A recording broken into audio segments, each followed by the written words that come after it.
The following podcast is for informational purposes only and does not constitute legal, medical, or any type of professional advice. While we strive to provide accurate and up-to-date information, laws and regulations surrounding sexuality, relationships, and consent can vary by location and are subject to change. If you have specific legal or medical concerns, we strongly recommend consulting with a licensed professional in your jurisdiction. Listener discretion is advised, as this podcast may discuss adult themes and sensitive topics. By continuing to listen, you confirm that you are 18 years or older.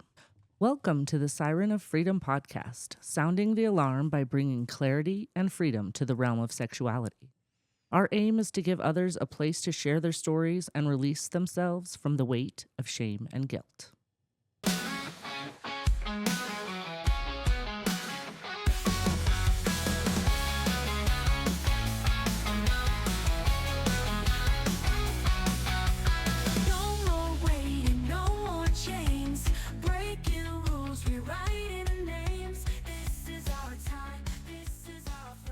Welcome to another episode of the Siren of Freedom podcast. I am especially excited about the guest that I have tonight because I've gotten to know her over the last few months and she is an absolute delight. And so welcome, Isla. How you doing? Hi. I'm doing quite well. Thank you for having me. You're welcome. I'm super excited. So the thing that is, I think I probably say I'm especially excited every single time, but I am because every single time that I interview somebody for this podcast, I think I know something about them, but they just take me on their journey and just the twists, the turns, the stops are always an adventure. So let's just start out hearing a little bit about you. Just tell us as much as you're comfortable with, how you grew up, your family dynamic, and, we'll pop in with questions along the way. Okay. I grew up in a blue-collar, traditional type family. My dad worked blue-collar labor type jobs, and my mother stayed home and took care of my siblings and myself. And we were very active in our church, which was a very devout and conservative Christian denomination. But that all changed about 10 years old when my family kind of broke apart. And so that's when things really shifted for me personally, as well as my views on religion and a bunch of things. Okay. And that happened around 10 years old. So up until that point, what was the talk and the conversation, or was there any, around sex and sexuality in regards to like what your family talked about, like how that tied in with your religion? Tell us a little bit about that. Okay, I was rather young, so this predates, even pre-adolescence. So as a young person, it was primarily wait till marriage. Sex is between a married couple. This is not something that is frivolous. It's serious. You wait until you're married. There was no other alternative. Though my family was not incredibly vocal about sex in the home, it wasn't really talked about, or there was no opinion. The opinions that we got were really the ones that were reinforced through the church. And they were way more vocal than the people in my home. Yeah. And what did the church teach about it? Abstinence, 100%, purity culture. Everything was looked down on. Sexual thoughts were looked down on. Of course, you couldn't do any kind of self-gratification or masturbation. It was wrong to even have impure thoughts. Right. So it was very rigid. It was extremely rigid. Yeah, and then how did you feel? Like, because I think we all have impure thoughts. That's just kind of and I don't consider them impure anymore. But just growing up, like we have thoughts. We have thoughts of a sexual nature. And like, did that make you feel a certain type of way? How did that affect you? Well, when I was 7 years old, I was sexually assaulted by a neighbor. And I was very conflicted because everything that I was told was that it was essentially my fault, that I shouldn't have been there. I should have fought. I should have gotten away. That I was then responsible for the things that I dealt with. Right. And so I had a very different reaction at that point.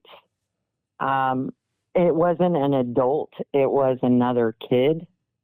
So there was another layer of complexity to that issue. Fortunately, when I did disclose to my mother, she was supportive and did believe me, but it didn't take away all of those ingrained feelings of shame and like there was something wrong with me. Because if you're familiar with children as victims, then you understand that they don't really understand. At 7 years old, I didn't have the experience or bandwidth to really deal with what happened. Right. And so I was very conflicted about, okay, this was something that I knew to be wrong, that I didn't understand really what my body was feeling or any of that. But then it also had this element of it felt good. Right. Mm-hmm. And so, it had this duality to it. And it made me really ask a lot of questions about sex and what this means and why did this thing that felt good feel bad too. Right. And that all comes down And to so, what we talk about a lot is consent. you know? yes, yes, yeah. I think Socrates, you had So, it. it I was, th- Socrates, I think, had a question for you in the middle of all this. oh, sure. Yeah, so Isla, I don't know if you've heard me say this or listened to on the other podcast, but I grew up the completely opposite from, people in the purity culture. So these are foreign things to me. So I have a question for both you and Siren. It seems to me from the outside looking in, and for our listeners, we are never attacking purity culture. We're questioning the efficacy and effectiveness and how it affects other people, right? But to me, it seems like purity culture is kind of close to what I understand about. Um, I'll go in a different direction. I don't want to go in that direction. It seems to me that it's very like it's on the woman side, and like whatever the guy's doing is supposed to be considered as natural and what's works, and so therefore it's on you as the woman to kind of manage that, even kind of manage his lust and issues? Or is that just like, I don't know if that's just the news clouding our judgment on that? I would say, yes, definitely in purity culture, the woman's supposed to put on the brakes and do all this, but it kind of segues into, and maybe this is where you weren't trying to go, it kind of segues into what, non-religious people call rape culture, which is it's on the woman, and then back to the sexual assault that you experienced. It's like, it's on the victim to, oh, get away, to yell, or maybe you shouldn't have been wearing that little bathing suit that you had on in your kiddie pool. There's no responsibility put on the perpetrator, or the biggest thing that I'm discovering too with interviewing people is just the lack of education of, that parents aren't educating their children about their bodies, about, just body knowledge, so that when these things happen, they don't know what's happening. So Right. So something sexual feels good, but you didn't consent to that. You're not old enough to really know what's happening. And then another kid, does something to you, and they probably have that same lack of education. So it's like they did something wrong, but, parents are really falling short in that area, especially, in our generation. And so that's something that, I hope we will change. So what do you think on that, Isla? Well, I definitely believe that it was a lack of education on both of the parents' part, both my parents and then also the other's kids' parents. Um, I don't know that this other kid necessarily thought much about what he was doing, and I'm not sure why he was enacting this behavior. I don't know his story. So there may be more to it that, of course, I'm not aware of. Right. And maybe he Because, had some you abuse know, as well, right, males are just as, they're not maybe as much, but they are subject to victimization as well. Yeah, I think it's 3 in 10 for boys and 6 in 10 for girls. But still, that's too high. you know? That's too high. Yes. It should be 0. But, that's where just the conversation of being comfortable with just talking about sexuality then and my top goal in talking to my kids was to prevent, abuse situations. And to my knowledge, my kids have been able to, there was one little situation that my daughter experienced with some other kids in the park kind of doing some things, and immediately, she got out of the situation, ran home and told me what happened, and she's like, "It was icky. I didn't want to do it, and are you mad at me?" And I said, "Absolutely not. You came home, you told me what happened, you didn't like the situation, and then we had a good conversation about it." So it's just really important that parents do take those steps to educate their kids, because that's where a lot of abuse stems from, is just the lack of knowledge about our own bodies and, and taking it from there. So how did that, affect you overall? Like, so that happened at 7, then your family's breaking apart at 10. Like, you're going through it. Like, what were some of the challenges that, that created for you into your adolescence?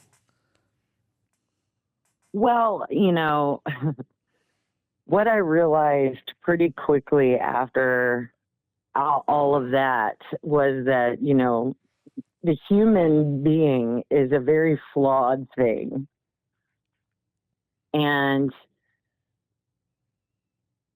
I realized that all of the messaging that I had gotten, and I realized this at 10 years old, which is insane, but I realized that that messaging was a control mechanism. It was full of misinformation and lies.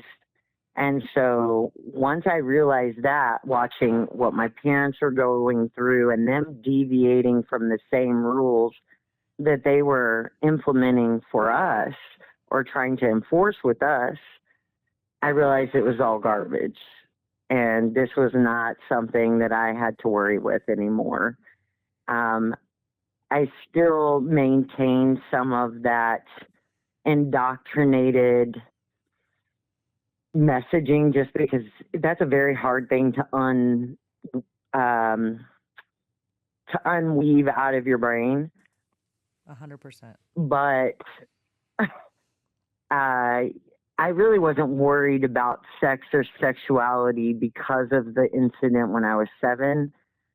I still dealt with the shame and the issues that came with those feelings and not really knowing how to deal with those because I was so young that I didn't even engage in any kind of anything until I was late teens, early 20s. It took its toll on me and my ability for sexual expression. So, yeah, that's a lot. That's tough. Yes. Thank you for sharing. I mean, I know it takes, it takes a lot to get through all of that and then to be so vulnerable and open to share with our listeners. So I just really want to acknowledge you and appreciate you for that because you don't know who's going to listen to this and they're going through some of the same stuff, and it gives them courage to maybe get some help if they need therapy or counseling or or just to acknowledge that what happened wasn't their fault, you know? So I think Absolutely. It actually spurred a 10-year career for me working with victims of violence. that's awesome. So that's why I'm able to process that information. I'm able to share that information. I don't have any regrets. I wouldn't undo the things that happened to me because I was able to help other people for a long time get through similar situations within their families and in their own personal experiences. And I take great pride in that. As you should. That's amazing. It's the old saying of taking lemons and turning them into lemonade. That just Absolutely. the heart and I have different things in my life story, all different kinds of categories, and some of them were rather embarrassing to share, but now I just think, wow, that's just part of my story, and if I don't share it, maybe there's somebody else going through that and they think they're alone in that, and we're not. There's nothing new under the sun, but sharing creates that sense of community, that sense of belonging, and being able to help each other. So, Socrates, did that answer your curiosity on that? I was hoping you didn't ask that question because no, it didn't. Surprise, So, surprise. Isla, let me rephrase the question. Remove your personal incident and look through the lens of your professional and very sharp mind. If anybody doesn't know, we know Isla personally, and I talked to Isla, and she is really intelligent to me, and I love her perspective. So in general, the what I'm asking about as a culture, the purity culture, do you think it lends more towards the woman being responsible for situations? Or is that just because on the outside looking in, every single time I run into something that I see as purity culture, and where I didn't want to go, since you went to the rape thing, I was like, that's even worse than where I wanted to go. I wanted to go to Islam. So there's some Islamic countries where literally you can be walking with a bag of, like, covered from head to toe, a net over your eyes, and then the man could rape you, and it's on you. Right. So that's an extreme. That's why I didn't want to go there, because those are extreme countries, and those are almost all third world Muslim countries. So that's not about Islam. Let me make that clear. But it just seems to me from the outside looking in, the question is, do you guys feel like it makes the woman responsible for the interaction a little bit more or a lot more than it makes the man? Yeah, definitely. I think sexuality in general, a lot more is put on the woman than the men. Like the men kind of look like, oh, they're just, just a bunch of horny pigs or whatever. But I think women in general, like, just kind of get the down slope and, uh, the responsibility, to put the brakes on, birth control, just everything in that realm. So, did that make a little bit more sense for you to answer, Isla? Yes, I actually believe that purity culture is just a symptom of larger patriarchal problems. If you look at the origin of the desire for purity, it actually stems back to the transfer of wealth and property. So these women who were expected to be pure, the reason that that was so important wasn't about morality or being the first. It was about being sure that they would then produce an heir that was in fact biologically related to the man, so that then the transition of wealth and property continued to that lineage. it's not really about being pure. It's not really about your need for someone to not have ever touched another person. It is absolutely about wealth and power. That is so. And the way to secure wealth and power is to make sure that it continues that generational wealth cycle. See, this is why I just love podcasting, because you just never know what someone's going to think, what someone's going to say, and what's going to come up, you know? So that is, what do you have to say about that, Socrates? Oh, well, I'm going to rephrase the question again because you didn't answer my question. But maybe I'll rephrase your statement. So are you saying patriarchy, since patriarchy is about avoiding responsibility and putting it on the woman, you're saying, yes, the purity culture comes from patriarchy, so therefore purity culture puts more of the onus on the woman to respond and let the man just be subject to his whatever his desires are. And therefore, yes, it does put the onus on the woman to respond or to do something about it as opposed to the man. Yes. Okay, gotcha. Yeah. Absolutely. The woman is a commodity that's traded in a lot of cultures. I mean, that's why we still have all the incidents of human trafficking. You know, it's because women biologically are generally less in size and strength. Not always, clearly, but generally. And so they're able to be controlled physically easier than like a man would. Right. That's a biological thing. And then of course there are people who don't fit that, but as general rule, women are smaller in stature. Yeah, and our power comes from our lower bodies because, we're the birth givers, as my son would say. Right. And then men have the upper body strength, Okay, so Right. so take us kind of through, so you said, you just steered clear of like sexual things throughout your early teens. Kind of walk us through, your family's breaking apart, and when did you kind of start to feel comfortable in your own skin? Like, what was that time period and journey about of where you did have your first sexual experience?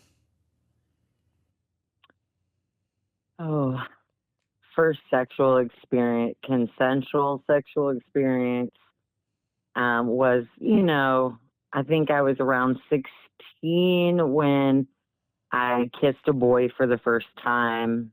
That led to a little bit of, petting, that kind of thing. But it wasn't until I was 18 that I actually had my first real sexual contact with someone. And it was really, really messed up, to be honest. Mm-hmm. Do you want to share about that story? Yeah, sure. As much as you feel comfortable. I was 18 years old, and I met this guy, and he was a bassist in a band. Talk about great decisions, right? So I met him at a bar that was, 18 and up, also great for me. And we talked on the phone, and he invited me to his practice room where he, offered me a beer, and we sat there and talked, and he asked me if I was interested. And at that point in my life, I was kind of in this space where I was just ready to get it over with. And I thought, it doesn't matter anyway, then I can say I'm not a virgin anymore, and I can just be done and graduate into the next phase of my sexuality. And so he we start to mess around, and he immediately decides, because I felt uncomfortable as far as I had felt physically, I felt pain because it was my first time. Right. Which is pretty common. He jumped up. I am quite certain this man did not believe that I was in fact a virgin, and he freaked out. I'm laying there vulnerable and going, what is happening? And he looks at me and gets up, looks at me, and he's like, you're not going to stalk me now, right? What the hell?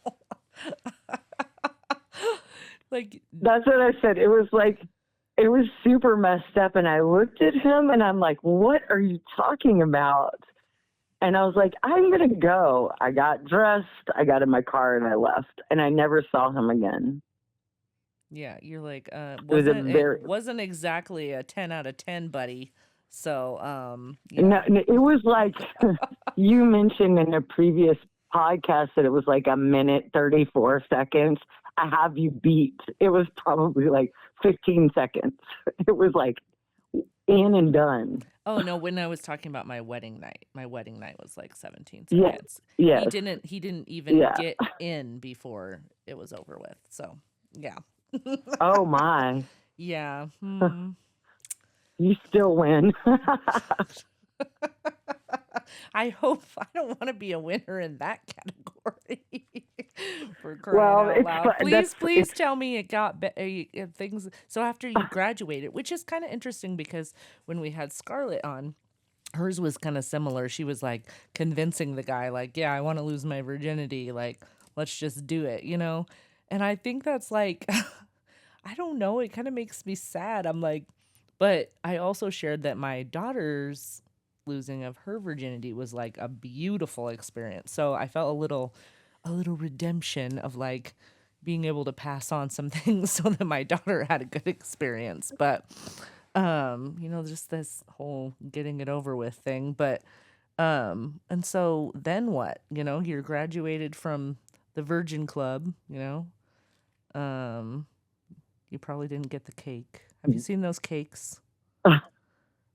I have not seen the cake. I got one for my daughter, and they didn't want to give it to me at the store. I had to go get a manager because they're like, we can't write that word on the cake. And I just said, write virgin, and then put the red circle with the slash through it, kind of like no smoking. I just wanted to buy her a cake, and the bakery didn't want to do it. And the manager's like, Virgin is literally the name of like Virgin Galactic and Virgin Mobile. Isn't there like a cell phone company or something? He's like, it's literally just a brand name. He's like, why are they? Yeah, Richard Brunson has like 25 businesses named Virgin. Yeah. So he's like, I didn't tell him what it was for. I just said what I wanted, and he's like, make the cake. So, anyways, I rabbit trailed on that. How progressive of you. My family knows zero about anything I've ever done ever. We're still in a very tight-lipped, we don't speak on life kind of environment. That's exactly, even now. Yeah, that's exactly was my experience growing up, and that's why I wanted to just be completely a 180 of like, almost to the point, definitely to the point where my husband definitely shakes his head at me when I talk to the kids and the things that I say. I'll probably could dial it back for sure. But so graduating from the Virginity Club, and then, where'd you go from there? So there was a break of several years. Honestly, I really wasn't that concerned about it. I had loftier ambitions, and so I was really mostly focused on school and my personal progression, and I was having to do all of these things on my own merit. So I had to pay for school, I had to get myself there, I had to pay for my housing. I didn't really have a lot of time or energy to worry about the opposite sex until I was almost 21, and I met this man who was probably, I want to say he was like 26 or so. And then that was really my sexual awakening. Ooh, tell me more. Well, he was a very open person. He was very sexual being. He was very free and uninhibited, and there wasn't anything that really caught him off guard. And it was not very long before we actually journeyed into some,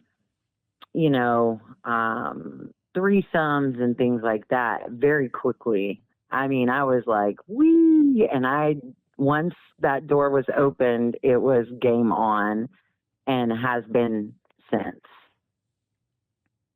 So he was really the one that told me that all of the things that I thought were taboo really were just preferences, and people have a lot of them, and you can enjoy or put limits on whatever you want. It's really up to you. The only person that you have to deal with for the rest of your life is you. So if you're okay with what you're doing, what else matters? And I've kind of tried to adopt that in my own experience through the lifestyle and through my time and all of the lifestyles. Yeah, so we are going to put the full details of what Isla is referencing on our Patreon. So if you want to hear more about that and what she discovered, then catch us there. So, so then throughout your adulthood, has there been any residual kind of like feelings of the guilt and shame, or since that time, have you just felt completely free? Oh no, it's still there and manifests in different ways. But I have a process in my mind where I want to check my lens. Like, am I looking at this through outdated and old expectations and ideas, or is this something that is true and authentic to who I am as a person? And that's really, I try to stay in that authenticity place. And so for you guys, y'all know me, I am definitely very vocal about my likes and my dislikes. And that has been a part of me developing out that authentic self and what feels right and true to who I am as an individual. But it still really rears its head on occasion, and I have to kind of refocus and rework that information and make sure I'm not recycling old things. Right. Well, and I think that, that's to be applauded too. I know that people, personality wise or whatever, I have a very big personality as well. And, people will like us or they won't. And I often say all the things that are the best things about me, other people think are the worst things about me. So just being your authentic self and living out loud and just unapologetically being who you are is, you know, to me just to be applauded because, although we want to be direct but kind, there still is like we don't have to apologize for who we are and that we're, I think too probably what we both appreciate about you is that, when we are talking to you, there's no ambiguity with what you feel. You're just like, nope, I don't want to do this or I don't want to do that, or And I think that's something that people should appreciate more than criticize. But the journey to releasing, the weight of the shame and guilt that we experience and that comes upon us is just different for everybody. And even into adulthood, I've had lots and lots and lots and lots of therapy.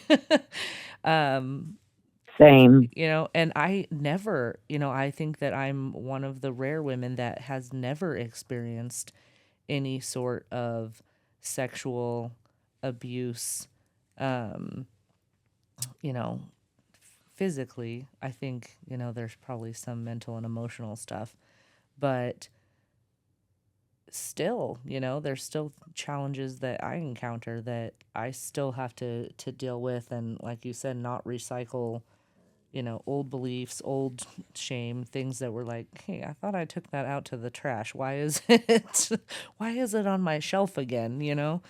Um, but we just have to keep being self-aware, keep doing the work. And I just applaud you for continuing to improve yourself and work through those things.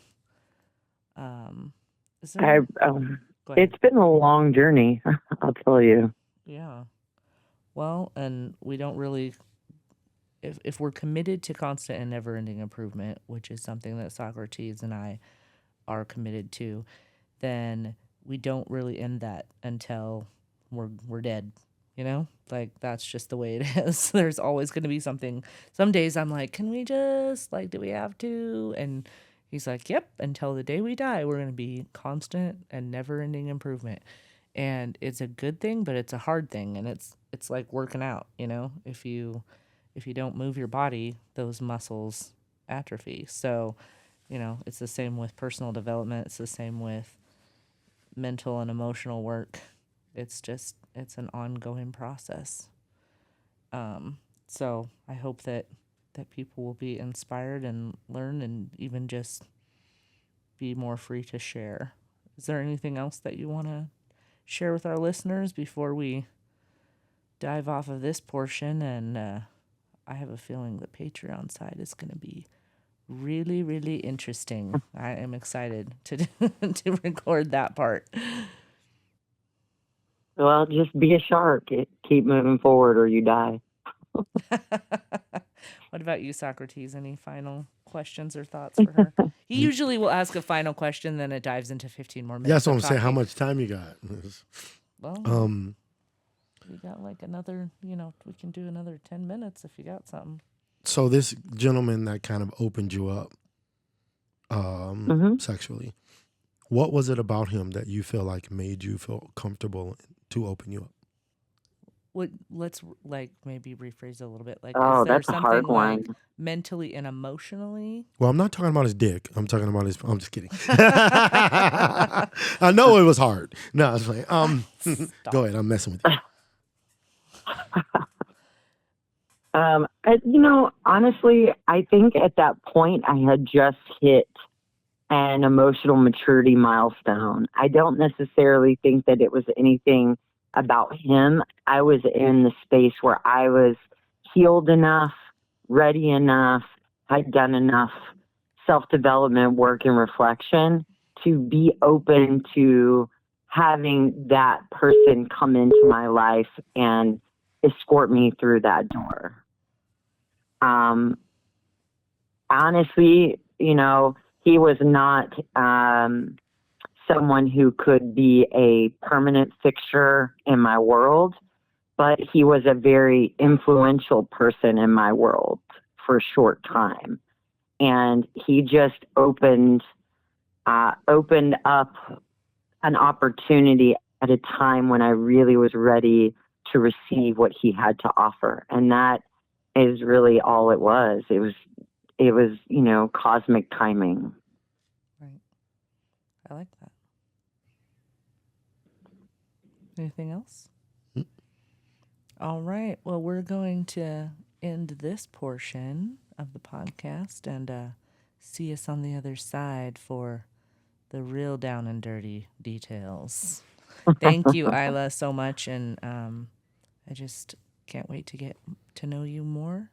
And I just applaud you for your bravery and your vulnerability and sharing today. I hope it helps someone somewhere. Well, you've already helped a lot of people by the career that you were in. So this is just a further extension of your awesomeness. Thank you so much for listening today. We hope this podcast has been an encouragement to you. You can find us on our website, thesirenoffreedom.com, and also on social media and Patreon under the Siren of Freedom podcast. Your support is what helps us continue to sound the alarm of freedom.